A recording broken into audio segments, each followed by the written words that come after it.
1.24 garis miring 2024 Ditreskrimum tanggal 21 Mei 2024. Surat perintah penampakan nomor titik 2 SP titik kap garis miring 79 garis miring 5 Romawi garis miring res titik 1 titik 24 garis miring 2024 garis miring Ditreskrimum tanggal 21 Mei 2024. Surat perintah penahanan nomor titik 2 SP titik han garis miring 76 garis miring 5 Romawi garis miring res titik 1 titik 24 garis miring 2024 garis miring Ditreskrimum tanggal 22 Mei 2024. Ironisnya, terhadap seluruh surat tersebut di atas yang dikeluarkan oleh termohon sangatlah keliru, salah orang, error in persona, atau salah sasaran, sebab sejak tahun 2016 atau 8 tahun lalu dengan bersandar pada rilis termohon sendiri atau putusan Mahkamah Agung RI nomor 1035 garis miring K garis miring PIT garis miring 2017 yang termasuk DPO atas nama Peggy alias Peron, bukan Peggy Setiawan, karena Peggy Peron dan Peggy Setiawan adalah orang yang berbeda baik dari usia, alamat, ciri-ciri, dan ini dan permohonan memperjelas perbedaan tersebut sebagai berikut. Mohon izin dilanjutkan yang mulia. Mohon izin yang mulia. Peggy alias Peron pada tahun 2016 berusia 22 tahun dan pada tahun 2024 berusia 30 tahun. Jenis kelamin laki-laki, kewarganegaraan Indonesia, tempat tinggal terakhir di Desa Banjarbangun, Kecamatan Mundu, Kabupaten Cirebon, dengan ciri-ciri khusus tinggi 160 cm, badan kecil, rambut keriting, dan kulit hitam. Sedangkan Peggy Setiawan tidak menggunakan nama alias serta tidak ada satupun orang yang mengenalnya dengan nama Peron, atau tidak ada teman ataupun pihak keluarga yang pernah memanggilnya dengan nama Peron. Kemudian pada tahun 2016 berusia 20 tahun dan pada tahun 2024 berusia 28 tahun, rambut lurus dan alamat di dusun 1 Blok Simaja RT 04 RW 02 Desa Kepompongan Kecamatan Talun Kabupaten Cirebon. Lebih lanjut, pemohon alias Peggy Setiawan saat kejadian pada tanggal 27 Agustus 2016 telah bekerja sebagai kuli bangunan di Kota Bandung dan berdomisili di Kota Bandung. Bahkan keberadaan pemohon bekerja di Kota Bandung sejak pemohon selesai sekolah lanjutan pertama atau SLTP. Sekitar berusia pemohon masih berumur 16 tahun. Oleh karena itu, kesalahan yang dilakukan oleh termohon adalah perbuatan semena-mena, tindakan yang tidak manusiawi, yang nyatanya telah salah menangkap dan menahan seseorang, dalam hal ini pemohon. 11. Bahwa mengenai penangkapan dan jawaban pada intinya termohon mendalilkan sebagai berikut. 1. Gelar perkara jam 9 WIB tanggal 21 Mei 2024. 2. Pemohon ditangkap jam 18 WIB tanggal 21 Mei 2024. 3. Pemohon ditetapkan sebagai tersangka pada tanggal 21 Mei 2024. PD surat perintah penangkapan nomor SP titik kap garis miring 79 garis miring 5 Romawi garis miring res titik 1 garis titik 24 garis miring 2024 Ditkrimum tertanggal 21 Mei 2024. 4. BAP terhadap pemohon dilakukan tanggal 22 Mei 2024. Dengan demikian terjadi kerancuan bahwa pemohon diperiksa dan hasil pemeriksaan tersebut dituangkan dalam BAP tanggal 22 Mei 2004, sedangkan pemohon telah ditetapkan sebagai tersangka tanggal 21 Mei 2024. 12. Termohon mendalilkan mengenai penggeledahan rumah dan tempat tertutup lainnya nomor SP titik da garis miring 55 garis miring 5 Romawi garis miring res titik 1 titik 24 garis miring 2024 Ditreskrimum tanggal 21 Mei 2024 Pidana halaman 5 dan 6 jawaban termohon serta penyitaan terhadap barang bukti sebagaimana diuraikan dalam jawaban termohon halaman 6. Selanjutnya izin penggeledahan dan penyitaan terhadap barang bukti tersebut di Pengadilan Negeri Sumber terbit tanggal 30 Mei 2024 dengan alasan termohon didasarkan pada jawaban termohon halaman 30 huruf D.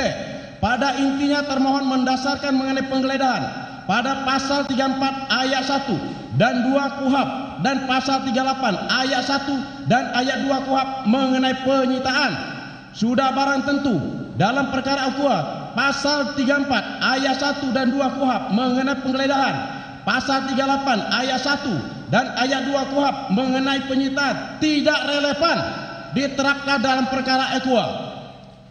13. Bahwa selanjutnya termohon mendalilkan mengenai adanya 2 alat bukti yang sah sebagaimana jawaban termohon pada angka 16 halaman 20 sampai dengan halaman 22. Ahli psikologi Saudara Nurapni SPSI MPSI yang mendasarkan pada bukti tes psikologi dari ahli terhadap pemohon selanjutnya dianggap sebagai alat bukti oleh termohon dalam perkara Aqua adalah keliru karena tidak ada korelasinya dengan peristiwa dan pemohon sebagai pelaku tes tersebut adalah pemeriksaan psikologi hanya berkenaan dengan diri pribadi pemohon.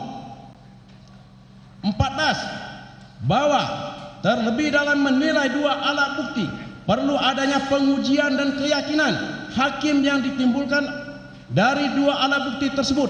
Pada pasal 183 KUHP junto pasal 5 ayat 1 Undang-Undang Nomor 48 Tahun 2009 menegaskan hakim dan hakim konstitusi wajib menggali, mengikuti dan memahami nilai-nilai hukum dan rasa keadilan yang hidup dalam masyarakat.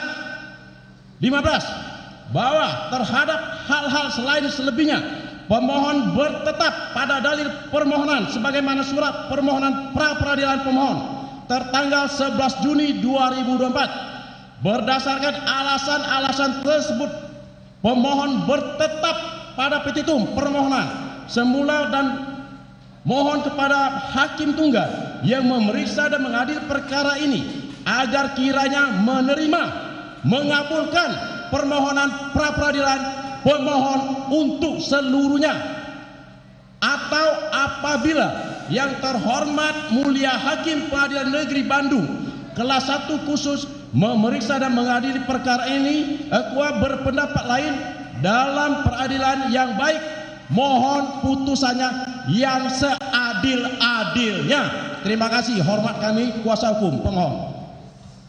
Sudah dibacakan, langsung luar biasa. Sepertinya sudah makan ini kelihatan. Sudah. Ya, sidang boleh serius, tapi urusan perut jangan terabaikan. Oke. Kebetulan yang mulia, mohon izin. Kebetulan background dari militer. Ya. Ada renpo ini kan? Izin yang mulia, ada renpo.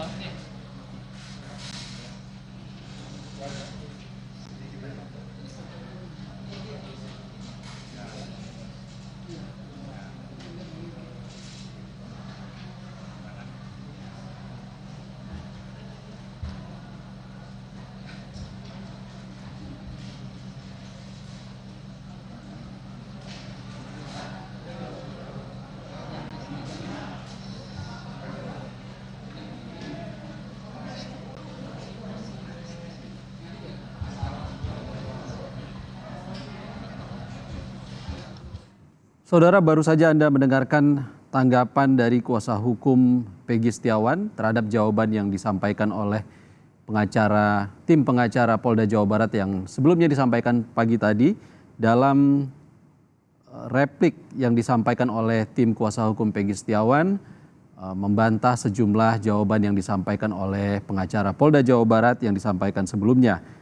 Tadi sempat disampaikan oleh tim kuasa hukum terkait dengan berkas penyidikan tersangka Peggy Setiawan yang dikembalikan oleh Kejaksaan Tinggi Jabar pada 20 Juni lalu juga disampaikan di awal replik, di mana Kejaksaan Tinggi Jabar mengembalikan berkas penyidikan Peggy Setiawan karena dianggap belum lengkap secara formil dan juga material.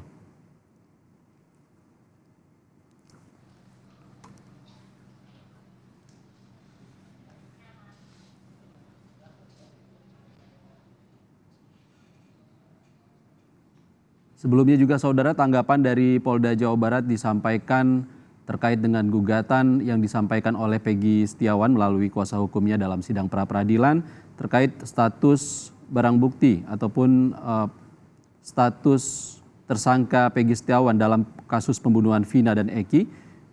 Pihak Polda Jawa Barat menyampaikan dalam proses penyelidikan dan juga penyidikan, Polda Jawa Barat menyebut bahwa hasil forensik terkait dengan pencarian wajah dan menemukan wajah Peggy Setiawan memiliki kecocokan 90% dengan buron yang selama ini dikejar oleh Polda Jawa Barat.